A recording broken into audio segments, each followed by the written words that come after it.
In a busy art studio, every tool had a purpose, except one. The paintbrush once danced with colors, but now it sat alone. The crayons brought joy.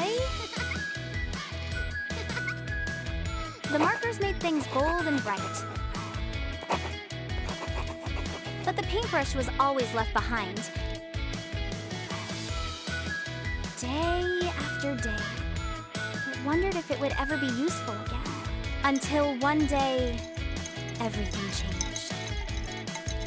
With a single stroke, the paintbrush remembered its magic. Color flowed bigger and brighter than ever before.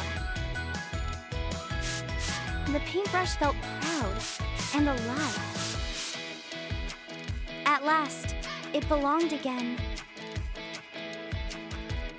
Because every tool, no matter how forgotten, has a masterpiece waiting to be made. Like and subscribe for more KidArt Fun. This is a KidArt creation, where every kid is a star artist.